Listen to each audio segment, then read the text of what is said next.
주님께서 예루살렘에 있는 성전에 들어가셔서 매매하는 자 그리고 환전하는 자를 내쫓으시며 하나님의 성전이 기도하는 집이어야 하는데 강도의 수구를 만들었다라고 강하게 분노하고 질타하셨습니다. 대제사장들과 서기관들이 이 예수님이 하시는 일 그리고 어린이들이 찬양하는 소리 이런 저런 것들이 거슬려서 분노하며 예수님께 와서 항의했습니다. 하지만 예수님은 이것은 모두 성경의 성취다라고 대답하셨고요. 다음 날 이른 아침에 다시 성으로 들어가실 때에 잎만 무성한 나무에 열매 없음을 보고 영원토록 열매가 없을 것이다 이렇게 저주를 하자 그 무화과 나무가 말라버렸습니다. 제자들이 놀랍게 여기서 예수님께 그 이유를 묻자 기도의 결과라고 말씀하시는 여러분이 잘 아시는 내용이 되겠습니다. 먼저 첫 번째로 우리에게 주시는 교훈은 12절 그리고 13절에 있는 말씀을 근거로 해서 이 교회가 교회답도록 해야 한다고 우리에게 가르쳐 주십니다.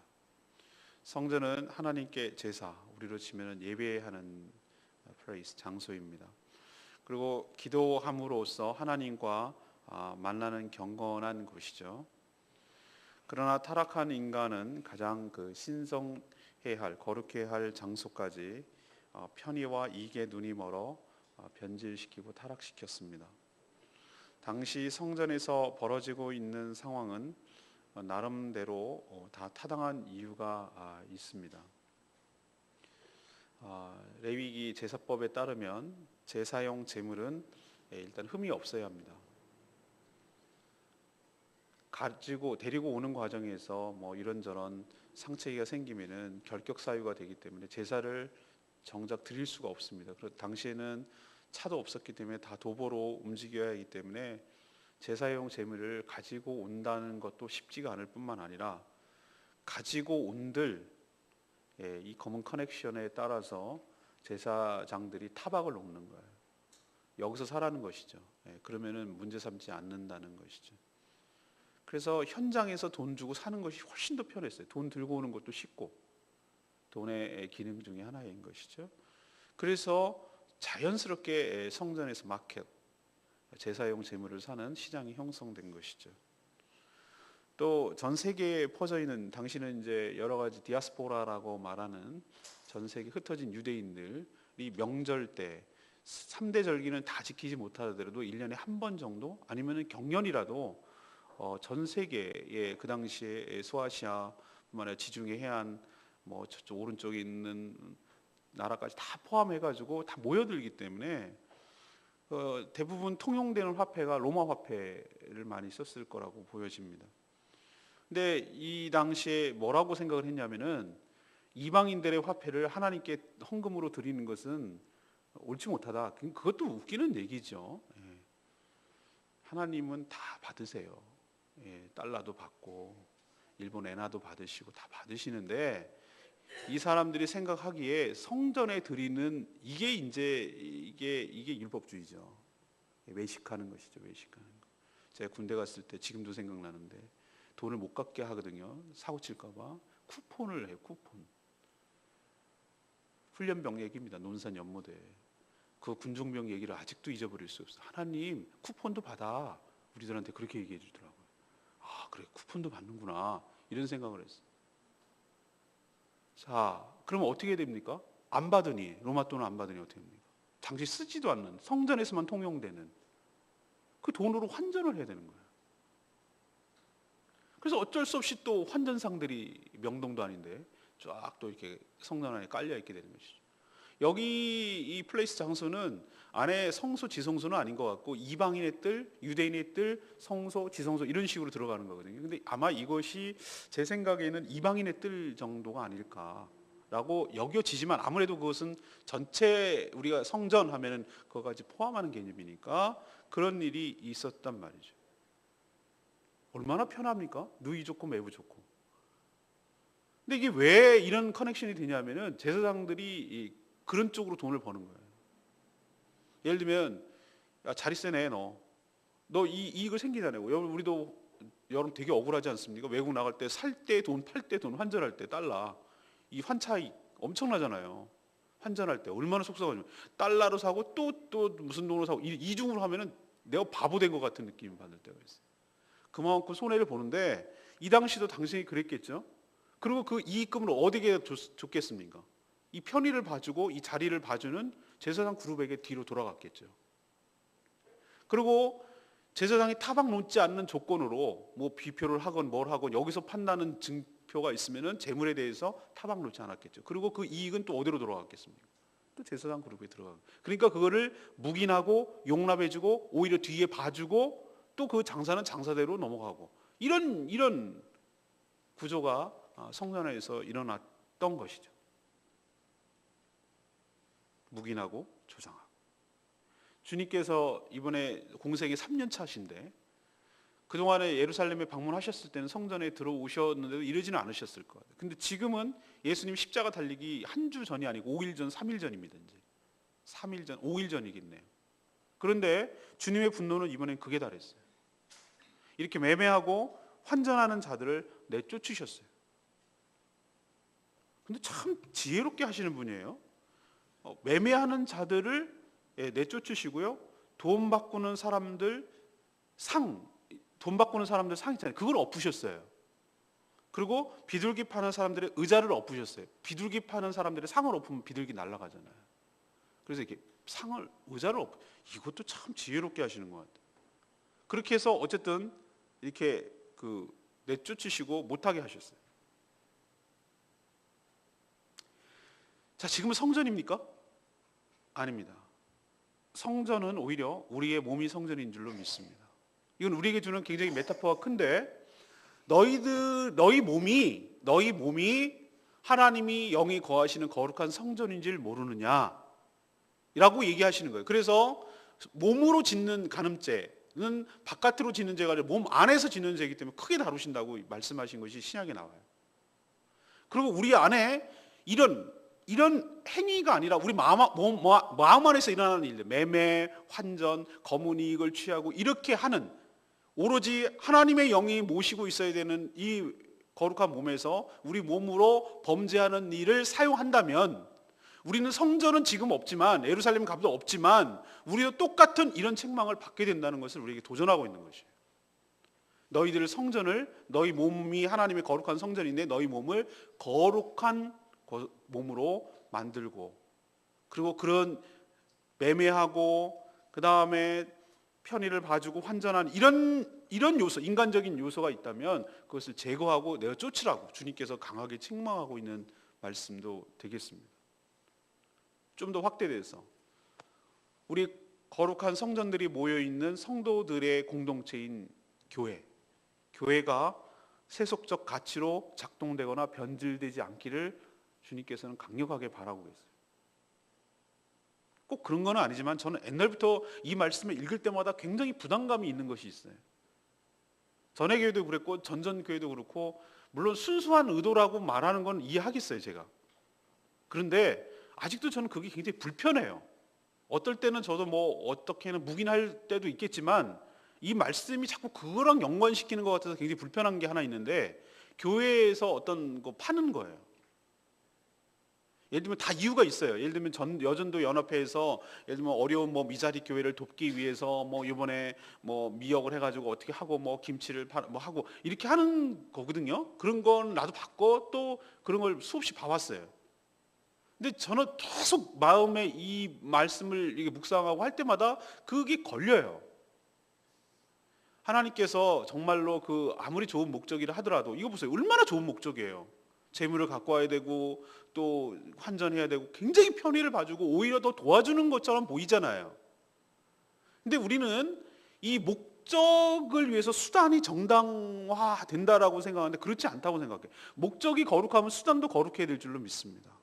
전 그런 의미에서 우리는 교회가 성전 이코르 개념은 아니지만 교회 안에서 일어나는 여러 가지 세상적인 요소들, 세속적 가치관들이 들어오지 않도록 우리가 눈을 부릅뜨고 보호하고 방어하고 그런 요소를 들여놓지 않도록 하는 것이 우리 모두 성도들의 책무 책임과 의무라고 생각을 하고, 특히 지도자인 저로서는 이것을 유념하고 이 가치가 보존되고 주님의 책망을 듣지 않도록 하는데 우리는 힘써야 되겠다, 이런 생각을 저는 이 말씀을 읽을 때마다, 묵상할 때마다 하는 것이죠. 저도 어떻게 될지 모르겠습니다. 여러분이 잘 지켜봐 주시고, 여러분 우리 교회만큼은 매매뿐만 아니고 여러 가지 세속적 가치관이 들어와서 휘젓지 않도록, 편이라는 이유만으로, 그게 좋잖아 라는 이유만으로 우리가 마땅히 갑지불을 하고 거룩한 허비를 해야 되고 희생을 해야 되는 것임에도 불구하고 우리의 편의를 위한다는 명목을 가지고 하나님을 훼손하고 교회가 훼손되고 가치관이 훼손되고 주님의 성전이 망가지는 일이 생기지 않도록 우리는 조심해야 될 줄로 믿습니다. 교회는 오직 성령 하나님께서 지배하고 성령 하나님, 오직 예수 그리스도만 보이고 경배를 받는 곳이어야 될 줄로 믿습니다. 두 번째 얘기, 14절에서 17절까지 말씀입니다. 무지와 교만은 시기와 질투를 일으킵니다. 예수님은 성전을 이 정화하신 반면에 이 맹인들, 그리고 저는 자들, 이 환자들이고 또 장애가 있는 분들이죠, 왔을 때 고쳐주셨어요. 사실 성전 안에 이렇게 들어올 수도 없는 분들이거든요, 이분들은. 근데 예수님이 이렇게 왔다니까 정말로 이렇게 나오는 용기를 낸 사람들이에요. 예수님이 찾아온 거예요. 근데 그것을 고쳐주셨어요. 또 어린아이들이 주님을 보고 막 호산나 찬양했다 그러는데, 얘네들이 무슨 많은 생각이 있어서 그런 것인지는 모르겠지만 전날 이 어머니 아버지들이 온 동네가, 온 성이 하는 걸 본 거예요, 애들이. 그러니까 겉옷을 깔고 종려나무 가지를 흔들고 호산나 외치며 찬양하는 것을 본 거예요. 그러니까 어떻게 하죠? 예수님을 보니까 저분한테는 그래야 되나 보다라고 어린아이 같은 순수한 마음, 그리고 주님이 그렇게 인기가 많은가 보다 하고 애들은 그런 마음이 있잖아요. 그래서 막 호산나 호산나 하면서 아이들이 주님을 이렇게 찬양을 했어요.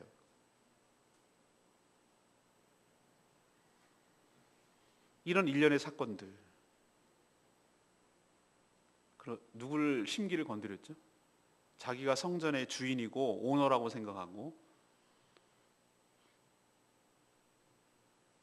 여기는 내 구역이라고 생각하는 대제사장들과 서기관들의 심기를 건드렸어요. 그래, 네가 갈릴리 지방에서 그리고 활기치고 되는 건 내가 못마땅하지 좀 봐주겠다, 이거 내 눈에 안 보이고 뭐 그거야. 근데 여기까지 들어와서 그래? 이런 식이죠. 지금 속된 말로 내 나와봐리 이거잖아요. 내 영역까지 들어와서 네가 휘젓고 다녀?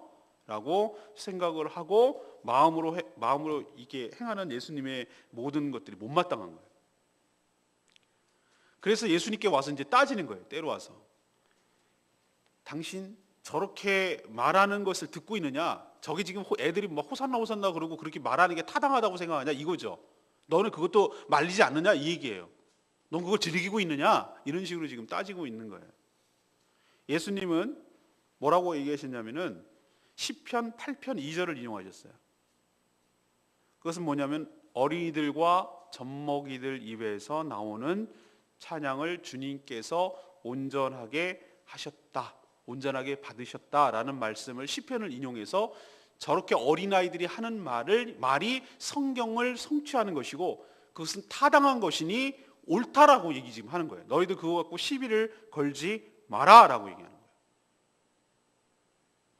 대제사장들과 서기관들의 무지함, 성경을 가장 많이 알고 가르쳐야 될 그들의 무지함에 대해서, 영적 소경인, 오늘 예수님이 성전에 들어와서 맹인을 고치시고 다리가 저는 자를 고치셨다고 그랬잖아요. 그런데 이렇게 말하는 의미는 정작 너희들이 소경이고 너희들이 다리를 전다 이거예요. 영적으로 그렇다는 얘기는 걸 보여주는 것이죠. 이들은 사실 성경도 예수님도 모르는 자들이에요. 성경이 예언되어 있는 그 말씀이 지금 이 시대와 어떻게 연결되는지에 대해서 적용하거나 분별하지 못하는 자들이에요. 우리도 마찬가지예요.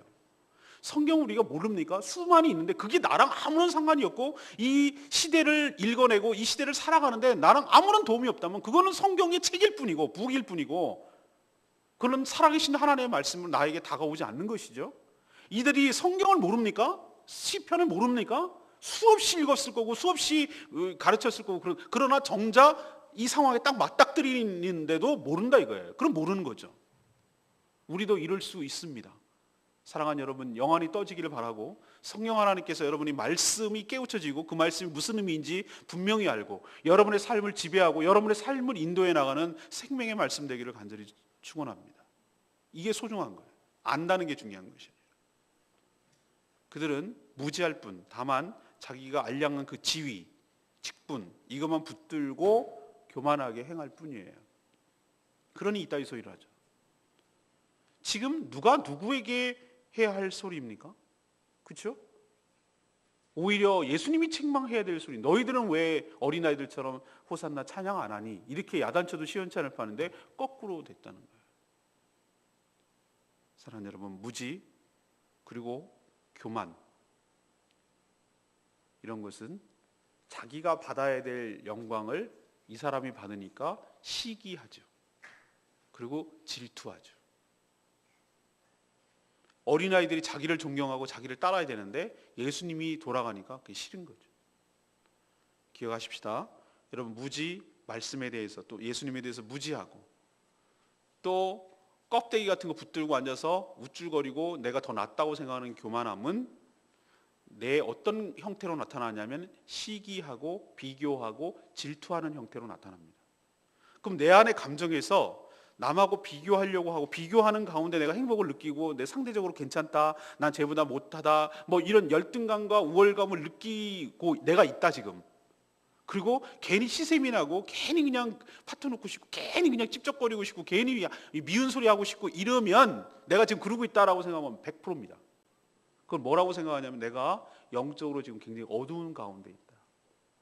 그리고 내가 지금 교만한 가운데 있다라고 생각하셔야 돼요. 얼른 깨우쳐야 돼요.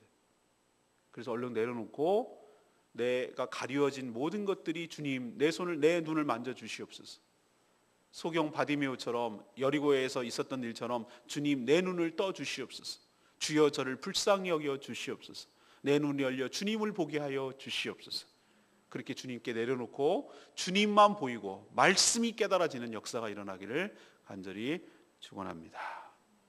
세 번째는 18절에서 22절까지 말씀이에요. 겉이 아니라 속이 알찬 열매를 맺어야 할 줄로 믿습니다. 예수님은 이제 베다니에 머무셨어요. 아마 베다니 하면 누구죠? 나사로, 마르다, 마리아 남매, 3남매 아마 친구처럼 잘 지내던 거기. 그리고 예루살렘에서 멀지 않아요. 한 1.5km, 2km 떨어져 있으니까 이렇게 동네 하나만 지나면 당시 2km는 뭐 요즘 우리는 2km면 굉장히 먼 것처럼 느껴지지만 그냥 걸어 다닐 만한 거리예요. 2km는 지금도 우린 그래요. 그냥 조금만 걸으면 되잖아요. 그런데 거기 머무시다가 지금 다른 데로 가지 않고 이제 십자가 지기 한 주간이니까 다시 이른 아침에 예루살렘 성으로 들어오시다가 그 성 근처에 있는 무화과 나무를 보셨어요.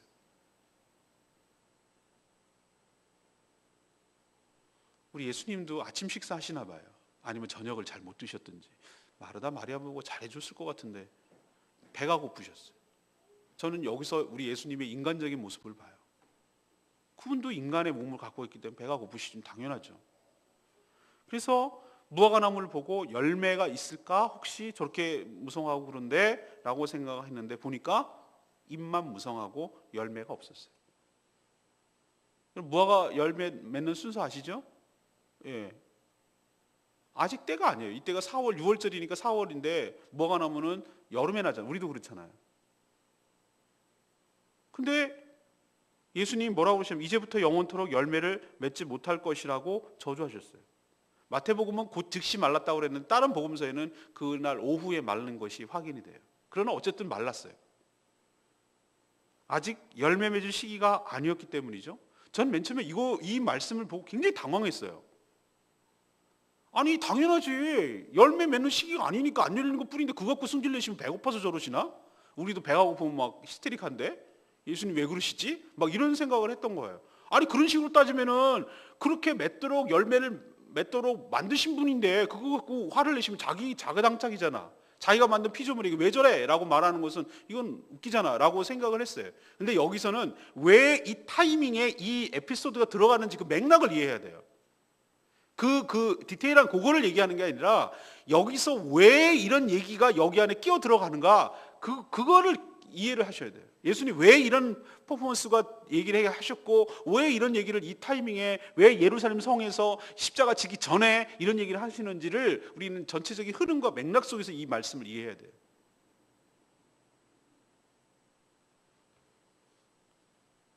지금 이 상황에서 이런 말씀을 하시는 것은 입만 무성하고 열매라고는 찾아볼 수 없는 이스라엘 백성들, 특히 종교 지도자들, 이 모습을 이 무화과 나무와 대비시켜서 거기에 투영시켜서 지금 말씀하시는 것이죠.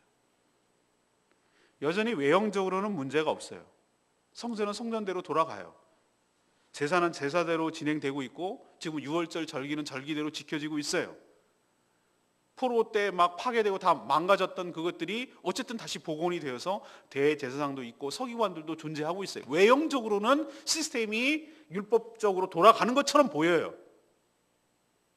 그러나 그들에겐 열매가 없어요. 그냥 입만 무성하고 화려해요. 주님께서 기대하시는 삶의 열매, 주님께 드릴 온전한 열매, 우리로 치면 성령의 열매가 없어요.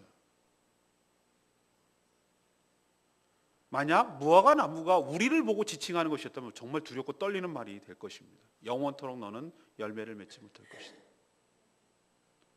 겉이 아니라 속을, 사람이 아니라 하나님을 의식해야 될 줄로 믿습니다.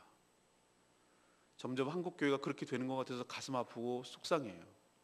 굉장히 외형적으로는 중세시대 성당처럼 정말 화려해지고 커지고 있고, 또 뭐 여러 가지 시스템이 잘 돌아가는 거고, 첨단 마이크 시스템의 음향 시스템을 갖추고 여러 가지 세상적인 기법이 들어와 가지고 여러 가지 뭐 우리도 활용하고 있습니다만, 뭐 주차 시설이나 편의 시설이나 이런 것들, 교육 시스템이나 뭐 양육 시스템, 이런 것들이 얼마나, 저도 큰 교회에 있어 봐서 아는데 이런 것들이 정말 체계적으로 잘 갖춰지고 있는 것 같은데, 그리고 대사회 활동도 얼마나 열심히 하는 거, 제가 그걸 부정하지는 않습니다. 그러나 정말 주님께서 이렇게 들여다봤을 때 정말 입만 무성한 것은 아닌지, 속에 삶의 알찬 열매, 정말 그 주님께서 기대하시는 그런 삶의 모습은 없는 것이 아닌지, 그래서 주님으로부터 이런 책망을 받지는 않을지, 이런 두려움이 우리 가운데 있는 것이죠.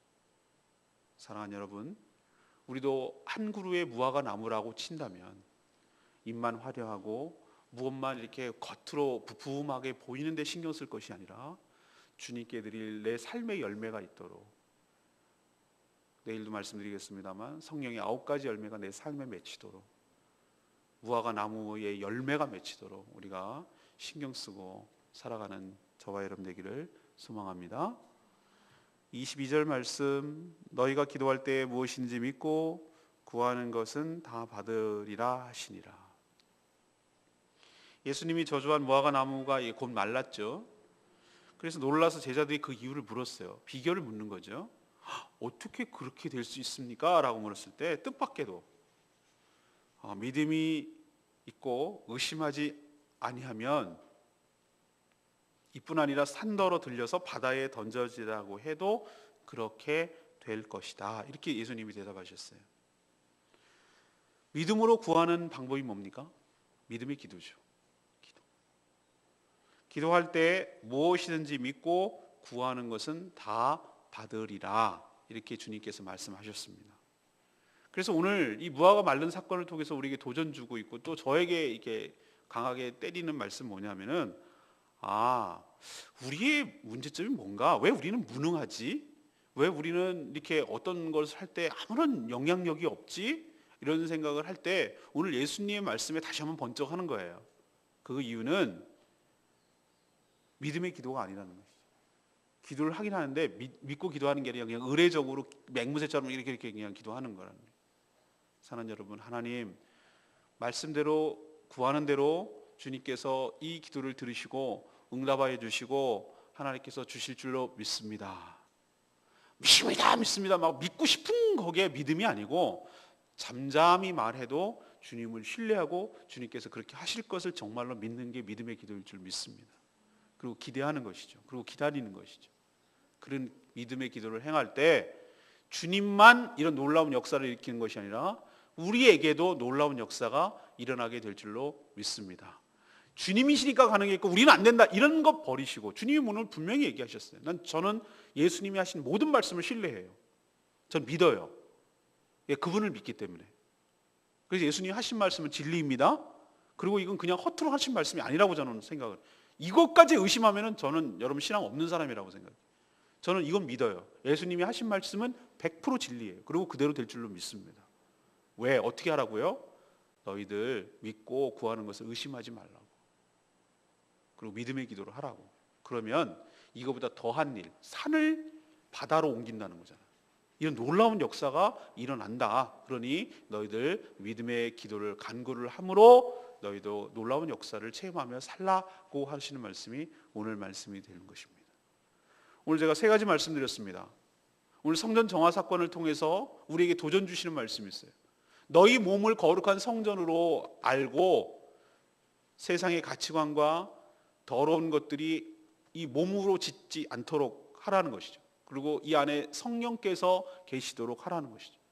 확대돼서 너희 교회가 어떻게 하라는 거예요? 세속적 가치관으로 물들지 않냐고 교회가 교회다워지도록 너희들을 하라는 것이죠. 지키라는 것이죠. 수단이 목적이 되지 않도록. 편이라는 목적을 가지고 편이라는 이유를 가지고 희생하기 싫고 수고하기 싫고 헌신하기 싫어하는 쪽으로 쉽잖아, 좋잖아 라는 이유만으로 가볍게 하나님을 대하지 않도록 그렇게 살기를 바랍니다. 두 번째는 뭐죠? 이 대제사장들과 내일 또 월요일 날 또 묵상하겠습니다만, 대제사장들과 서기관들의 삶을 보면서 영안이 가려버리면 주님도 몰라보고 시기하고 질투하고, 제가 얘기했잖아요. 제자의 삶과 대척점이 있다고. 자기 부인과 자기 십자가에 정반대에 있는 자들이 이 자리라는 거 보이세요? 자기 십자가, 자기 그 부인의 반대점이 있으면 이렇게 산다고요. 그게 뭐냐면 자기 영광을 추구하고 자기 권세를 추구하고 자기 왕국을 추구하고, 이게 바로 자기 부인의 정반대에 있는 거예요. 이들이 딱 그거잖아요. 자기 왕국을 추구하고 자기 영광을 추구하고 자기 권세를 추구하고, 이거잖아요. 그게 바로 예수님의 제자의 삶과 정반대되는 삶이라 이 말이에요. 사랑하는 여러분, 무지와 교만, 시기와 질투를 일으킨다는 거 생각하고 내 안에 그런 감정이 일어나거나 내가 그러고 하고 있으면 대제사장들과 서기관들과 다를 바 없다는 거 기억하시고, 주님 내 눈을 고쳐주시고 내 저는 다리를 고쳐주시옵소서, 온전하게 하여 주시옵소서 라고 기도해야 될 줄로 믿습니다. 세 번째는 뭡니까? 무화과 나무 보시라고요. 여기서 말하려는 건 뭐죠? 입만 무성하지 말라고요. 겉이 아니라 여러분의 속이, 여러분의 삶의 열매가 맺혀지는 역사가 있게 되기를 간절히 바랍니다. 아니면 마르게 하실지도 몰라요.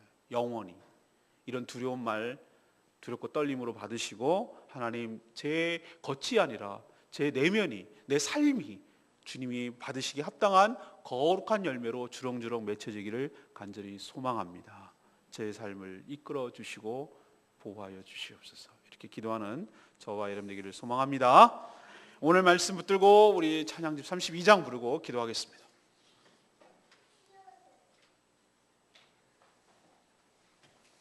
우리에겐 소원이 하나 있네. 예, 그렇습니다. 주님 다시 오실 그날 때까지 교회를 교회되게 하여 주시옵시고, 교회를 거룩하게 하도록 저희들이 희생하는 삶을 살게 하여 주시옵소서.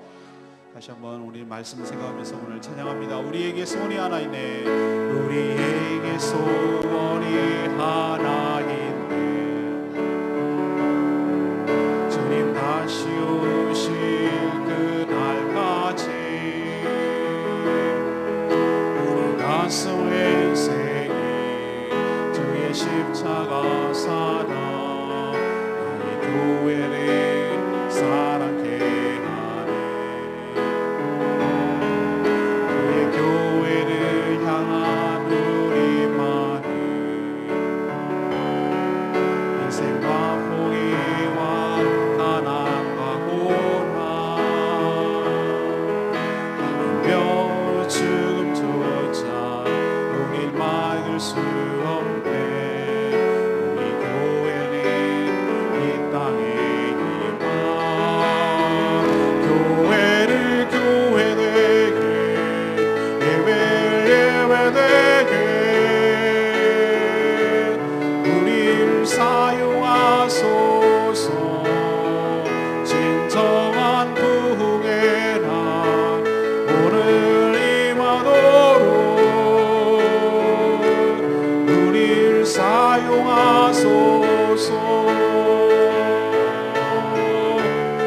성령 안에 예배하리라. 자유의 마음으로 사랑으로 사역하리라. 교회는 생명이니 교회를 교회되게 예배를 예배되게 우리를 사용하소서. 진정한 부흥의 날 오늘 임하도록 우리를 사용하소서.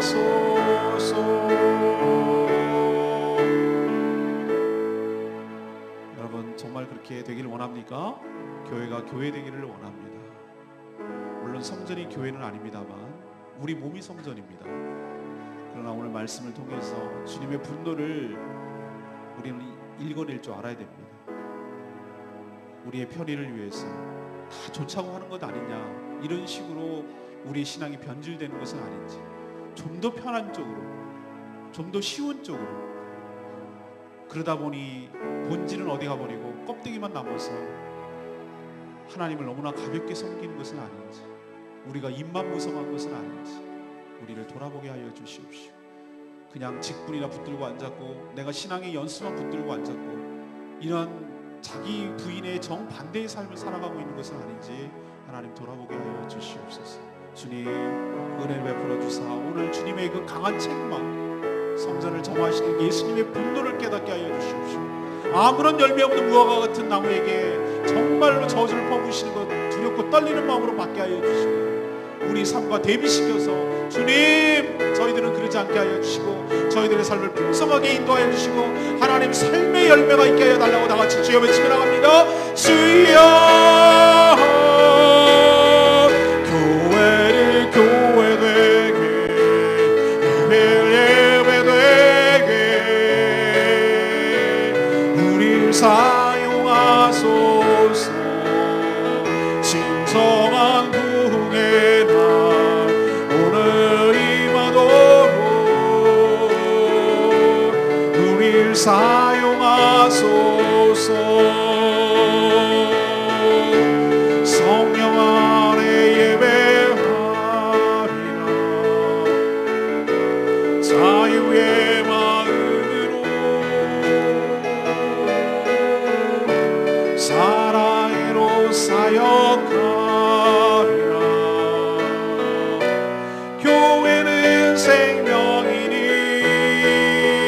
교회를 교회되게 예배를 예배되게 우리를 사용하소서. 진정한 부흥의 날 오늘 임하도록 우리를 사용하소서.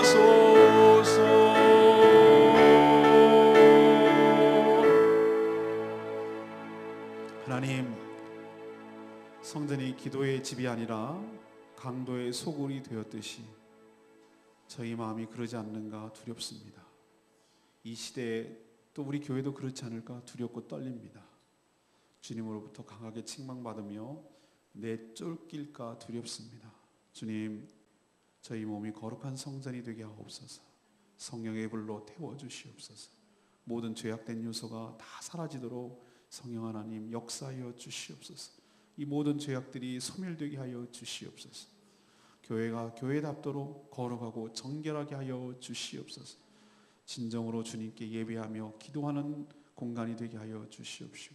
저희 교회 공동체가 모든 인간적인 요소가 사라지고 하나님을 예배하며 하나님을 찬양하며 천국을 이뤄가는 거룩한 공동체가 되도록 축복하여 주시옵소서. 우리의 무지와 교만이 시기와 질투를 일으킴을 깨닫게 하여 주시고 저희들의 마음을 늘 살피게 하여 주시옵소서. 입만 무성하고 열매 없는 무화과 나무가 되지 않게 하여 주시옵소서. 겉이 아니라 속을, 사람이 아니라 주님을 의식하며 거룩하고 정결하게 살게 하여 주시옵소서. 하나님, 내일은 성령 강림 주일입니다. 이 땅에 성령을 보내주심을 감사하고 교회가 시작되었음을 감사하고 이런 주님의 놀라운 계획에 따라 지금 우리들이 놀라운 은혜를 혜택을 받고 있는 것을 기억하고 성령을 보내주신 주님의 은혜에 감사하며 정성을 다하여 준비하게 하여 주시옵소서. 내일 하나님 예배를 드릴 때 성령 충만하는 역사가 일어나도록 성령께서 우리들의 마음을 준비시켜 주시고 역사하여 주시옵소서. 오늘도 경건하게 가장 좋은 것을 위하여 주님께 드리기 위하여 준비하는 복된 하루 되게 하여 주시옵소서. 오늘 하루도 주님의 은혜 가운데 살기를 원합니다. 저희 삶과 동행하여 주시고 축복하여 주시고 연약한 우리 성도들 붙들어 주시고 믿음 안에서 승리하는 복된 하루 되게 하여 주시옵소서. 주님께 모든 것 맡기옵고 예수 그리스도 이름으로 기도합니다. 아멘.